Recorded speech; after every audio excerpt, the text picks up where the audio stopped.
Hello, the Internet! Welcome to Open Source Directions, hosted by OpenTeams, the first business-to-business marketplace for open source services. Open Source Directions is the webinar that brings you all the news about the future of your favorite open source projects. I'm a mathematician. My name is Melissa. I'm a software engineer based in Brazil, working with open source software and communities at Quantsite. And I'll be your host for Open Source Directions today. Co-hosting with me is... Hi, I'm Tony Fast. I'm a developer advocate at Quantsite, and I'm a huge Jupyter fan and a huge Pandas fan. So I'm super excited to have Joris with us today. Joris, could you introduce yourself, please? Yeah. So hi all. I'm one of the maintainers of the Pandas library. That's the reason I'm here today. I have a bioscience engineering background. I did some research related to air quality. But yeah, after science, I moved to software engineering, and I'm currently working at part-time at Ursa Labs, where we have a team supporting the development and community of Apache Arrow, something that will come, that we will, later in the talk, in the chat, we will talk about Apache Arrow as well. I'm also maintainer of GeoPandas, which extends Pandas to work with geospatial data. I do some teaching, but I'm looking forward to chat about Pandas this hour. Great, we're glad to have you. This week, we have our famous Tweet of the Week section before we start talking about Pandas. And so each of our panelists will present a tweet that they have been enjoying recently. Joris, you're first up. Yeah. Is the tweet shown, or do I need to show it? Or We'll share it in the chat so folks can see it. Yeah. So it's a tweet about an interview with Sanne Blau. It's not directly related to Pandas or open source. And it's actually, the tweet itself is from this week, but it's more an excuse to mention her and her book, which was already released earlier this year. But Sanne Blau is a journalist at The Correspondent, which is an online platform for what they call unbreaking news. So they don't want to do the breaking stories like urgent news, but longer running, more in-depth stories. And Sanne is writing in general about numbers. And the book is about how numbers, have a big impact on our lives, but also about how it's very easy to mislead with numbers. She really writes in a very entertaining and like easy to understand way with a lot of stories about it. And I read the book this year, and I really enjoyed reading the book. And in the end, it's about data, and so there is certainly a link with the topic of today. Well, that was awesome. I think that we should add a whole new topic to Open Source Directions, which is book recommendations instead, because I want to read this book. But nevertheless, I'm going to go with a little bit more hyper literature here and actually do a tweet. This one's very cute, and it really convinces me that it's turtles all the way down. So if you think that you're having a hard time programming, imagine what life is like for this little turtle writing punch cards, trying to sustain open source at the speeds that we have to work in. Oh, goodness. You pity that little guy. But yeah, that's my tweet. Just a little bit of nice cuteness for the week. I really love that. That's awesome. So my tweet of the week is a tweet by Vicky Boykis, and I really like her Twitter profile. And she has a thread where she mentions that she wishes she learned more computer science history in class. And so there's a bunch of resources in the replies about computer science history of programming languages, and some apocryphal stories. So I found it really interesting, and I thought that was nice to share. She's really good at Twitter. Yeah, she is. I like her. Anyway, I guess we're ready to talk about Pandas. So Pandas if you don't know the project, aims to be the fundamental high-level building block for doing practical, real-world data analysis in Python.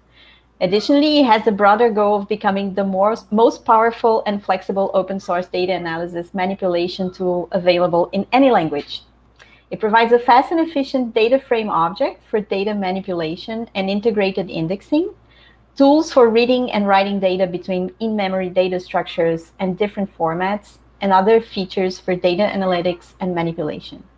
It has about 27,000 stars on GitHub and has had about 28 million downloads last month across PyPI and Conda, which is amazing. Well, the pressure is really on in maintaining this project. There are so many users. So it had to start somewhere. Joris, could you kind of tell us where it started, why it started, and sort of what needs it filled at the time, please? Yeah. So Pandas was started by Wes McKinney in 2008, so already quite a long time ago. And at the time, libraries that we now still know and use, like NumPy and SciPy and Matplotlib, they already existed. And so you had already a scientific Python ecosystem, but a tool to work with tabular data structure that didn't really exist. There were some like first attempts, and so that's the gap that Pandas at that time filled. So something, for example, R data frame already existed. So people doing statistics of working with tabular data might have used R or Stata or SPSS, so the statistical toolboxes of the world. But so that's what Pandas provided for Python, working with these data frames, and also providing a lot of functionality to work with this data frame. I remember during my master thesis that I was doing time series analysis, and just with plain NumPy, and in the years afterwards during my PhD, I started to use Pandas, and it was a big relief that made it so much easier to work with certain kinds of data workflows, and a big boost in my productivity. So that's the reason why Pandas was started. Yeah, I can imagine. Like if you have messed with structured arrays in NumPy, you'll know that it hurts. It's not easy. Indeed. Can you explain a bit about the history of the name and logo of the project? It's the name itself. It originally comes from panel data. I suppose that not many people associate it or know that or associate it with it. I'm also not very familiar myself with the concept of panel data, but it's a term used in I think econometrics or for multidimensional data, where for example, for multiple variables over time, you have some measure certain things, or and Pandas also had a panel object, which was kind of a 3D data frame originally, but in the meantime we actually removed that because we thought it's good to focus a little bit. Pandas is already a huge project, and we decided to focus on the classical, the more typical 2D table, and not go into multi-dimensional tables. But that's the origin for the name. Well, we know that Pandas has a huge API, so there's tons of questions that folks can ask. But if anybody watching does have any questions, please feel free to drop them in the chat, and we'll try to get to them throughout the episode, or at the end of the episode. We'll definitely have a dedicated time for that. So Joris, can you tell us a bit about what technology is Pandas built on? Yeah. So actually, most part of Pandas is written in Python. But we have also some quite a big considerable part is also written in Python, a little bit in C. So many of the fast custom algorithms that are implemented in Pandas, like GroupBy or certain time series moving window operations. They are written in Python. But of course, we also rely on NumPy a lot, which is also written in C mostly. But that's a bit the technology stack.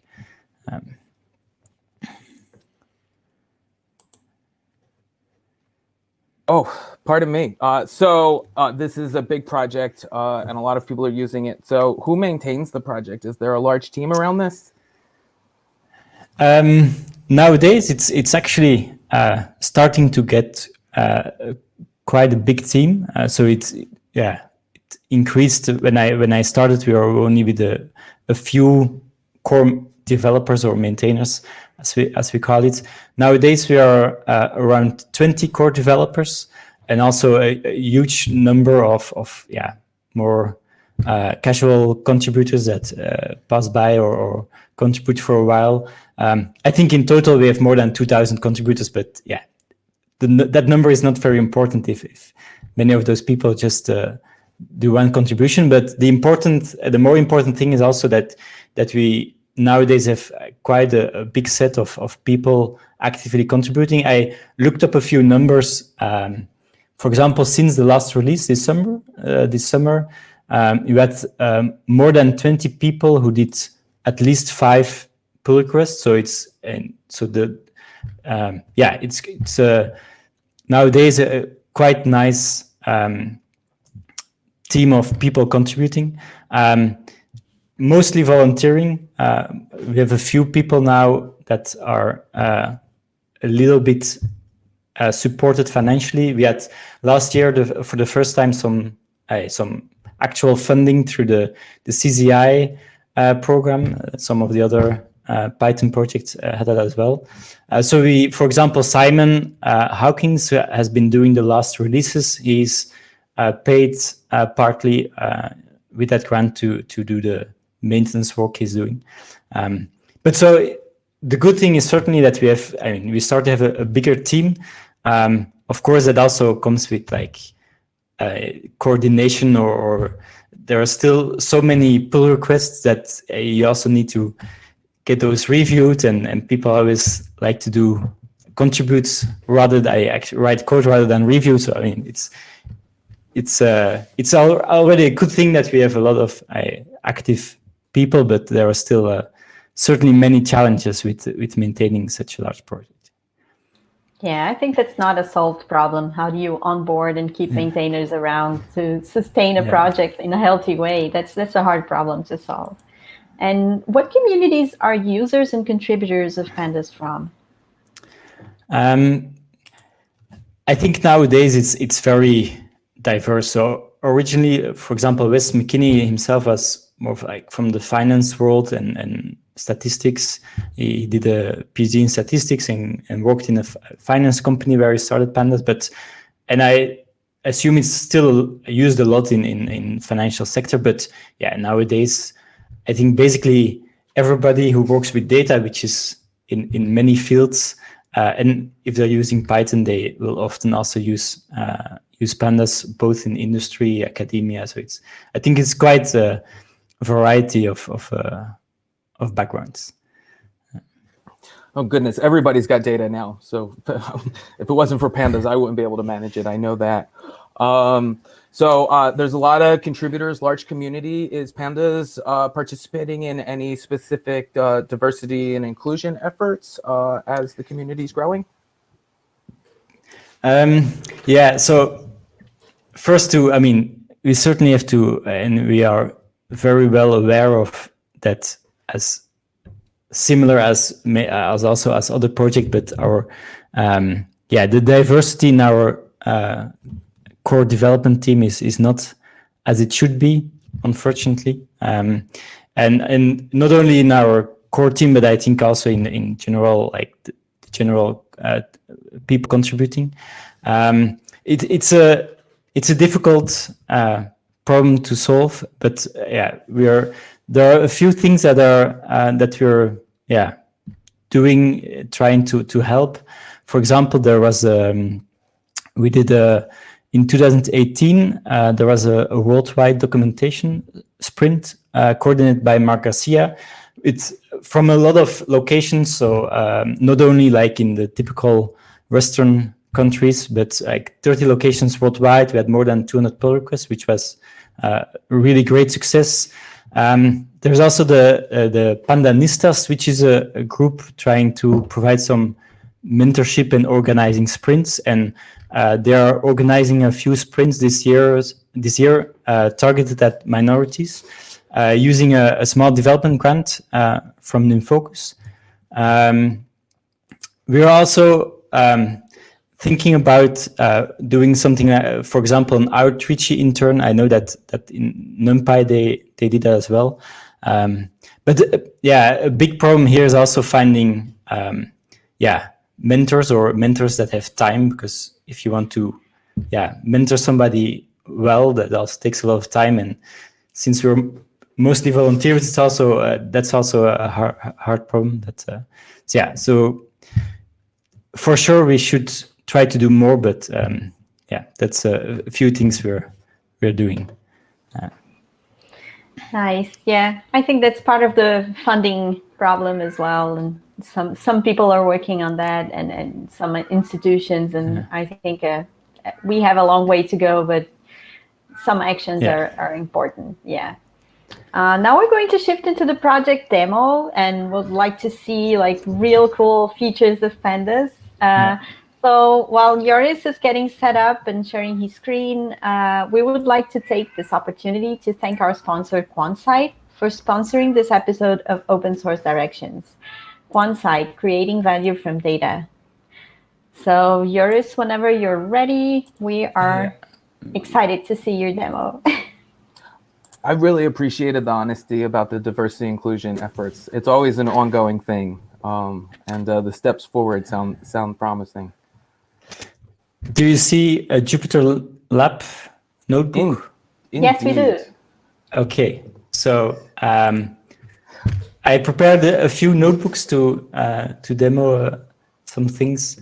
Would you mind doing two things for us? Maybe losing the file browser and cranking up the font a little bit, perhaps? Yeah. Thank you. That should already do that. Great. Awesome. Beautiful. And I can also remove this. This first notebook, actually starts with just, I thought for a very basic intro, if people are not familiar with it. And Melissa, you already introduced and provided a data frame. So here you see a small example of a data frame. What is typical about the data frame, certainly compared, for example, with NumPy, is that we have columns, and columns have a certain D type, but we can also have columns with different data types. So you have heterogeneous data types.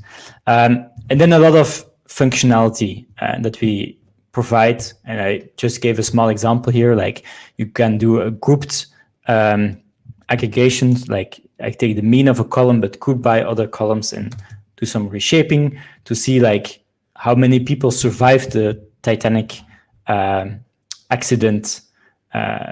So that's what Pandas is. Pandas is constantly being improved, like by a large team, and we already talked about that. There are many new features and bug fixes each release, so way too many to show. But I wanted to show two things from the last releases, and that's one is integration with Numba. So Numba is for those not aware, is a just-in-time compiler, so can speed up Python code by compiling it on the fly, and is specifically targeted towards numerical code, so working with arrays, and it's used. It's used a lot nowadays in the ecosystem, but we developed some integrations with Pandas. Actually, especially Matthew Rushke did that the last releases. So there are certain situations, for example, when you do a group by operation or a moving window operation. So the rolling function here is a moving window operation, where you want to apply a function on each group. So typically, let me show here. So if you do a rolling window operation, you can say, okay, I want to have a moving window of 10 rows. So first 10, and then the second to the 11th row, third to the 12th row, etc. And we provide a set of very fast built-in functions you can do. For example, I take, for each window, I take the sum, for example. Just a dummy example, but those built-in operations are very fast. They are mostly implemented in Cython. But sometimes you want to calculate something that doesn't fit into, like, isn't just a sum or a mean, not some function that is provided by Pandas. And in those cases, it can be useful to that you want to write your own function and apply it. You can typically call it a user-defined function. So I made a small example here. It's a very dummy example. You could do this much more efficiently, but just for the example, take the sum of the window and add 5 to it. So if you do that, I will already start it. If you do that on the same data, you can see instead of being almost instant, so at 26 milliseconds, now it takes 4 seconds on this relatively small data set. So because now it needs to loop in and call this Python function on each of the windows, so it's not easy to optimize that in Cython, because each time we need to call this Python function on each of the windows. Now, what is the new feature is that there is a number integration here. So if your user-defined function is a function that can be compiled by number, then you have the option to say, okay, use number to compile my function and to apply it to all of the windows. The first time, it still takes some time. It's already faster, but so one of the gotchas about number, the first time you call a function, it needs to compile it, so it takes a bit longer than a second time you do it. So if I do it now a second time, it's already much faster. I will also time it. So here you see we start from 4 seconds to apply a user-defined function on each window in my moving window operation, and we go to using number, we get down to 150 plus minus something milliseconds. So a very nice speed up, I think. So the number is used here to compile the actual function, so the user-defined function. But not only that, it's also internally used for the full loop, where we loop over all the windows, pass the data, so the window to the function, collect the results. So that full loop is also compiled, just in time compiled using number. And so that's the reason that it can provide this speed up. So in general, you should still always first try to use the built-in functions if that's possible. But if you need to write your own user-defined function, then this is a very nice way to be able to speed up your computations. And this is a big improvement too, because the apply function can be slow sometimes, right? So this definitely speeds it up. Yeah, in general, the general rule is always try to avoid apply, and in many cases it's actually also possible. I think people sometimes like too quickly go to apply to, while in many cases you can actually use one of the built-in functions which are optimized a lot. But so, yeah, if you need to use it, then it's a very nice speed up, because indeed, in general, apply is very slow because, yeah, it's a generic function that is passed to Pandas. So Pandas doesn't really know doesn't really know how to optimize it. It's by using Numba that we can actually do this on the fly. Is this a bad time to interject? I see there was a question from Paul Hobson asking what raw equals false would do. Maybe we're getting ahead of the curve here. No, that's a totally valid question. The reason I'm passing raw equals true here is actually to whether you get past a series object or an actual NumPy array. And if I would use false here and actually so passing series objects to my function, it would even be slower because it takes time to wrap each window into its own series and pass it to the function. But you could write in principle a function that expects a series and uses Pandas functionality. But if you're only using NumPy functionality or in this case only NumPy functionality, it's a bit faster by using that. And also in case of Numba, Numba can work very well with NumPy arrays and understands NumPy arrays. So that's the reason also that I'm using here the raw equals true.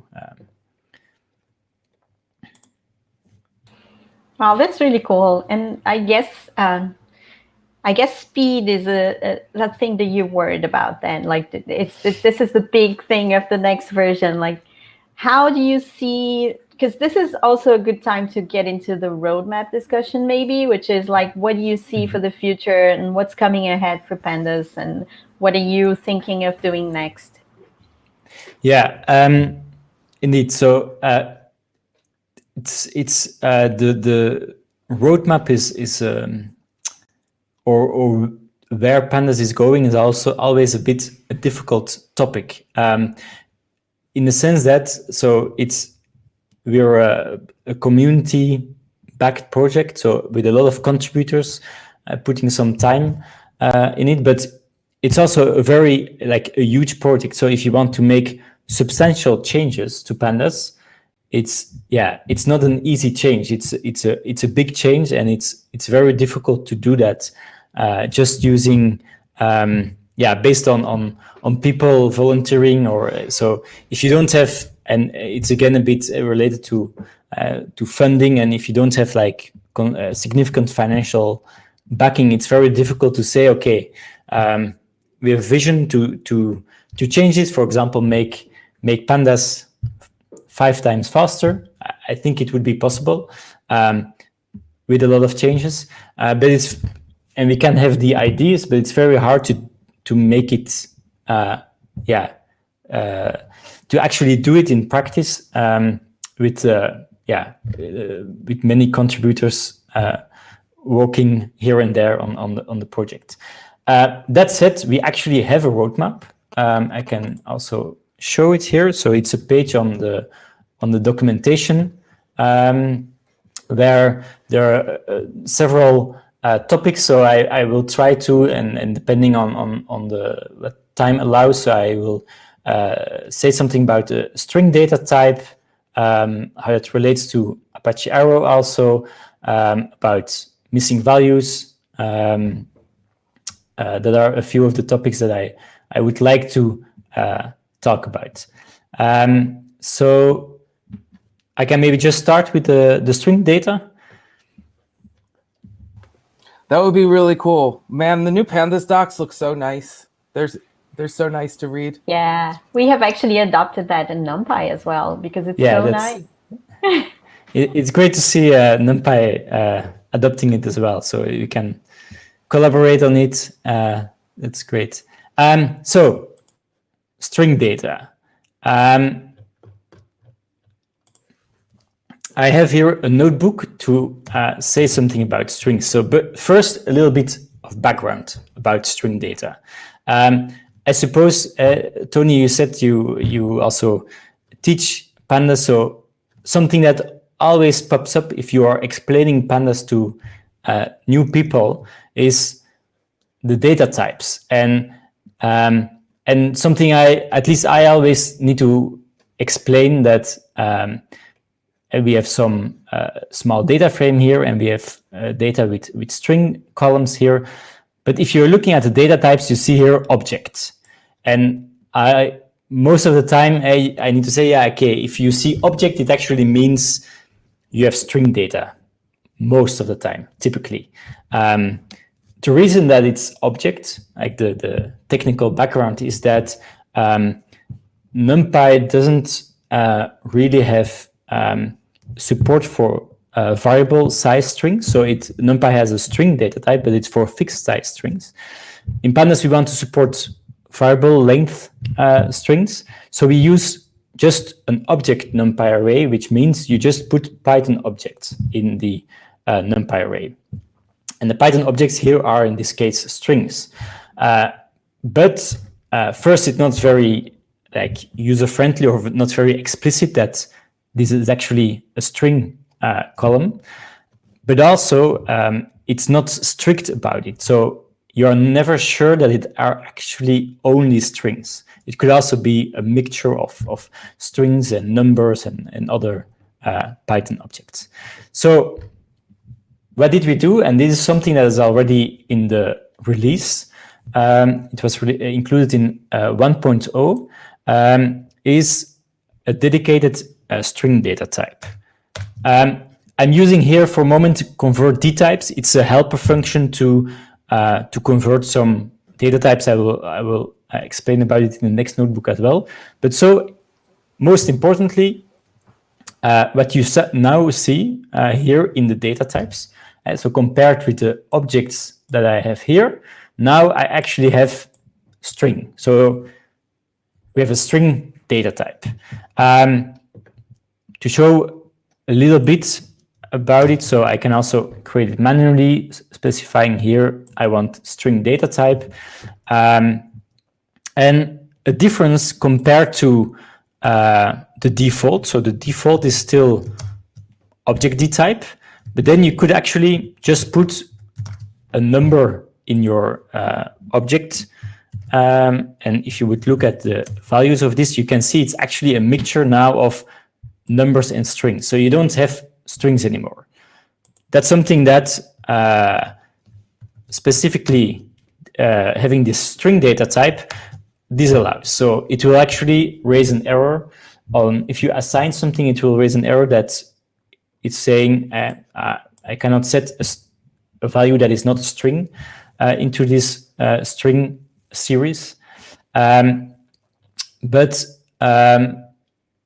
oops, so here, but it's mostly just like a bit more user-friendly interface around this object D type NumPy array. So if you look now at the values, or at least if I ask for the NumPy array, it's still under the hood.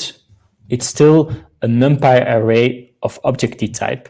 We just wrapped it in our own string array object that at some constraints ensures that actually everything that is there is a string. So implementation-wise, it's more or less the same as we have always had for strings, but the intent is much clearer, and I think certainly for users it's much more friendly to have an actual string data type than having to explain what this object D type is. So that's something that is already in the release. It's still experimental. It's not yet the default. At some point, we want to make this the default, but for the moment, you still need to explicitly, either upon construction or convert it to the to this data type.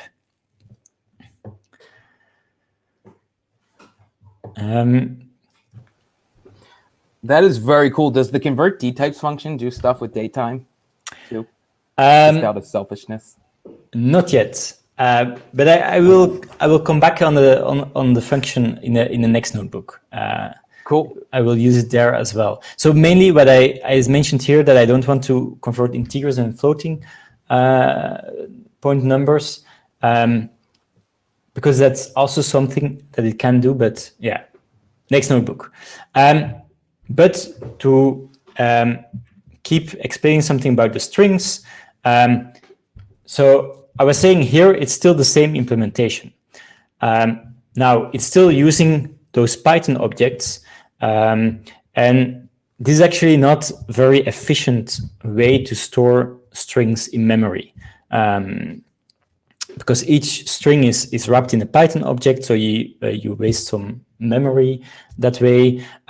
They're also not like aligned in memory, so you can't do very efficient algorithms in C. So something else that we have that is work in progress. So we hope that it lands in 1.2, the upcoming release. It might also otherwise be in 1.3, is to have a native string data type using Apache Arrow. I will first show what it does. So I created some data, some random with some strings in it. I get the column out of it. I create the string data type as I explained before, but still using the object D type. And something experimental, the interface will still improve. This is only development work. The same data, but now using an arrow memory representation under the hood. The first thing is that it actually has quite a bit better memory usage. The reason for this is that in the arrow memory, all the strings are just stored in one long array, like consecutive memory, while this is not the case for the Python strings, where each string is its own Python object. So this gives better memory usage. The exact difference will depend a lot on also on the length of your strings. But besides memory, it also gives some faster operations, at least the ones that we already implemented. I'm showing a few of them. So for example, we have the function lower, which converts your string in all lowercase. If you're doing that with Python, I maybe for the demo should have taken a little bit smaller data set that would go faster. But so yeah, you can see it takes on this data set 2.5 seconds with the default Python strings, but only ½ second using Arrow. Similar, there are a few other comparisons. So here I'm just doing an equality comparison, checking where my string is equal to A1. And also here you see a very nice speed up for this kind of operation. And the last example is a contain, so a match. So you want to check where this A1 string is matches some substring in the full string. So and also here you can see that we obtain a nice speed up by using this arrow memory. So how does this work? I already explained. So Apache Arrow has a more efficient memory representation for this kind of data, and also implemented a lot of kernels, so computational algorithms to work on this memory representation, and written in C++, so in compiled language. And in Pandas, we can then use the PyArrow library to use the PyArrow array to store this data and to use those computational algorithms from Arrow. It's not only good news. There are some drawbacks. Because you store everything together in memory, you also there are a few things like set item operations which are less efficient. To end this, I want to a few thanks. So this specific work was funded by CZI, the CZI grant. Maarten Breddels has been doing a lot of the work on the arrow side related to those algorithms, like the contains matching, the lower casing, etc. So is he using his VAX product with these string algorithms? Because I know that is a really awesome library. So it's actually not directly. So in Pandas, we are not using VEX, but so he before wrote a lot of those algorithms in VEX, and Maarten has been funded to port this to Arrow so that Pandas can make use of those algorithms through Arrow, and in the future, then VEX will actually also not have its own custom algorithms for this specific type of functions, but also use Apache Arrow. But indeed, it started. He started working on that in VEX, but now we moved this to Apache Arrow, so we could all use those algorithms. That's really cool and amazing to see that you can integrate stuff like that. So very interesting. Yeah, and I think it's also this is something that certainly we will try to do more in the future. Apache Arrow defines a standard memory representation for tabular data. It's used a lot already in variety of use cases. Also, Pandas use it, for example, to read Parquet files. It's used to communicate data between Pandas and PySpark or Pandas and R. A lot of big data tools are starting to interface with Arrow. So I think we also see more and more that in Pandas we will start using functionality from Apache Arrow. Given the time, I certainly want to show my third notebook about missing data. Very short, that's also something ongoing that is on the roadmap. It's partly already implemented, but as experimental feature, partly not yet. But so I created here a small data frame with some different columns, int, float, bool, string, and a timestamp column. And as you can see, so my int column has actually become a float column because integers, they don't support none or missing values in general. So if you have missing data in an integer column, it gets cast to float. The same thing is actually true for the Boolean column. Also, Booleans in NumPy, they don't support something like nan, and Pandas kept this as an object column. And we can also see that so for float and int, we are using mp.nan, not a number floating point value. But for string, for object D type data, you can actually also use none. And in datetime data, then we also have NAT for not a time. So it's a quite messy state that not all types support missing values, and the missing value indicator is also different depending on the type you have.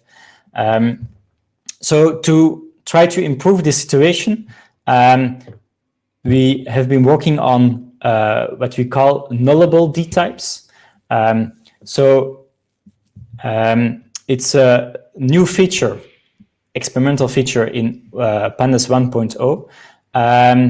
And I'm again using here this convert D types function from before so this was my original data frame. And so what convert D types does is it will look for each column and see if it can use one of those new data types. So either the string data type that I already explained in the previous notebook, or one of those nullable integer, float, or Boolean data types that are already supported. So you can see now I converted my data frame to use those D types. And if I now look at my data frame and at my D types, you can see I now actually have an integer column with a missing value. I now actually have a Boolean column with a missing value. Also, my float column is now using the same missing value indicator, so the pd.na object, as well as in my string column. So timestamp is not yet implemented, but it's also something that we want to do in the future to also in some way make the datetime data consistent with this. So that's one of the, I think big roadmap items is to, we have this new missing value sentinel pd.na, and we want this to provide that you can work with all the different data types with missing values consistently.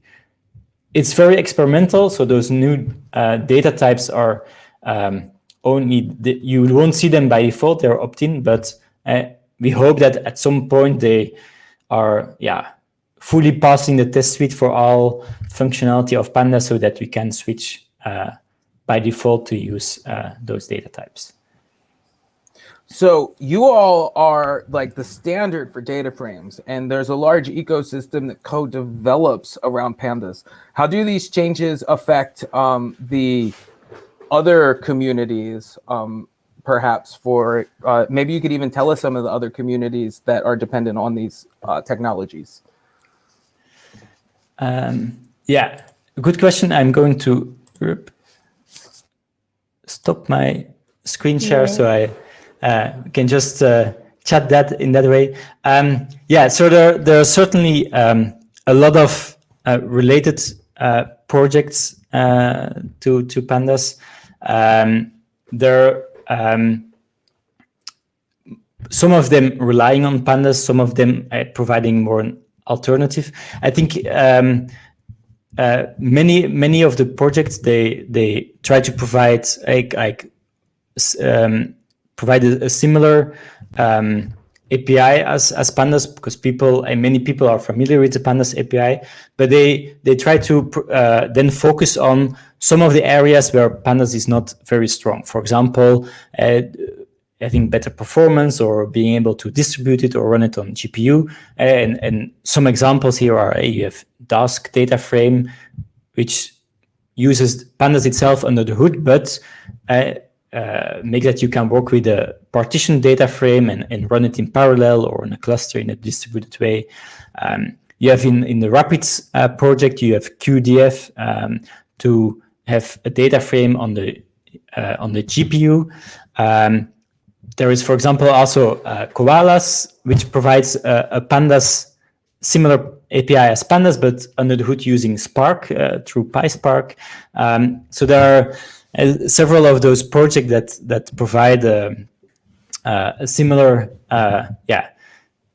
user experience as Pandas, but bringing it to into places where you can't currently use Pandas directly. And there are more than that. For example, Vex is something we already mentioned. Vex is less like an identical Pandas API, but it's also a data frame that focuses more on being able to work on big data, but on a single machine, for example, by use of memory mapping and having lazy or virtual columns and things like that. It's also using Apache Arrow a lot under the hood to use memory mapping of big data sets. You also have IBIS that provides us a similar API. Tony, I think you're familiar with that. A somewhat similar API as Pandas, but by using different engines or backends under the hood. For example, if your data is in a database and you instead of getting it out of your database to run with Pandas, you can also let IBIS convert your Pandas API call into a SQL query and run it in your SQL database instead. So there yeah, there are a lot of different alternative projects. I think many of them are like focusing on an area where Pandas is lacking. For example, the running it at distributed or using a different engine under the hood. And so that's also, I mean, a good reason if you have, and it's also good that this ecosystem exists. Pandas doesn't cover all use cases, so it's good that there are those alternatives, and it's what makes the Python ecosystem also very diverse and covers a lot of use cases for people. I just love it's just such a huge thing, and we call it an ecosystem. And then there's pandas, there's koalas, and there's ibis. And I'm wondering, like, so many animals, but it's just, I love it. I now I wonder if Vex or stuff like that is also based off of animals, but I don't think so. Yeah, I just want to be honest. No, I know that I previously thought about if we like make a new version of Pandas, and instead of like breaking everybody's code, we can use a new name. I was already thinking of like good animal names that we could use, but I wanted to take something like Pandas related. You have different like types of species of pandas, but yeah, I wasn't there yet. Yeah, yes, that requires some research. So I guess we've come to the point where we answer user questions. So we have a couple questions, but there's still time. If you want to ask something, please feel free to use the Livestorm interface. So I'll just go to the first question, which is, would contains plus regex equals true be faster? So I'm guessing this is from some of your notebook commands. I don't know if you can I showed a contains operation. It's actually typically slower because a simple matching of a string, the actual like characters of a string, is something easier, cheaper to do than a full regular expression match. And in this case, it's also because I didn't need it. I just had I wanted to match A1, which wasn't the regular expression. So the default is actually to use it, but often you don't need it, and it's a bit faster to turn it off, actually, in this case.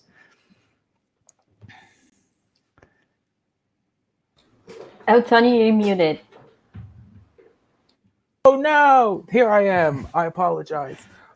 So next question's from Brendan Ward. The memory speed up of using arrow data types looks great! Exclamation point. I agree. Will this require optional dependencies for pandas, or will it be a built-in dependency? For now, we are keeping it as an optional dependency, and it's certainly something we need to discuss in the future if you want to integrate more and more with Apache Arrow. So this is for the string data types, but Apache Arrow could also provide other data types. For example, they also have decimals. This is something that's not really not provided by Pandas, but you can in principle use Python decimals. But so that's another data type that Arrow could provide a good memory representation and fast algorithms for, but also things like nested data types, like lists or dictionaries in value in cells of a data frame. So I think there is a lot of potential to like expand the feature set related to data types in Pandas. But the more we integrate with Apache Arrow, the question will keep popping up if you want to actually just have a hard dependency on it. But for now, it's an optional dependency.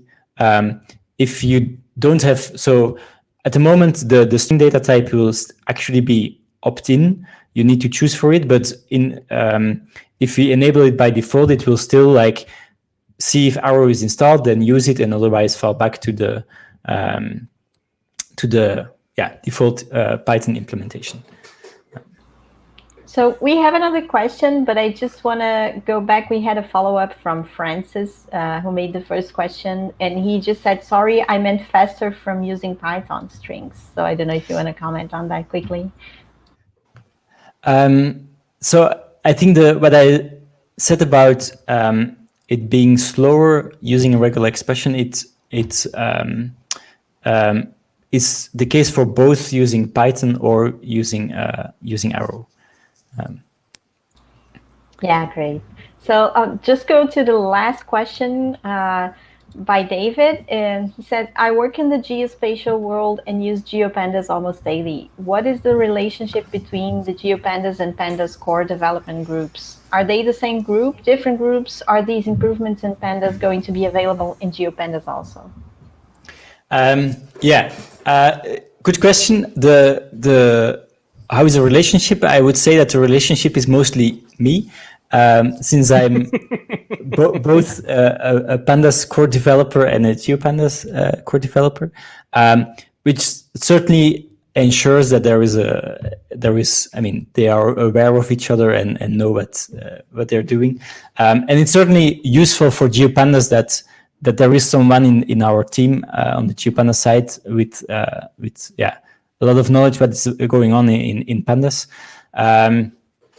But yeah, there are other people working on GeoPandas as well that are not that involved in Pandas.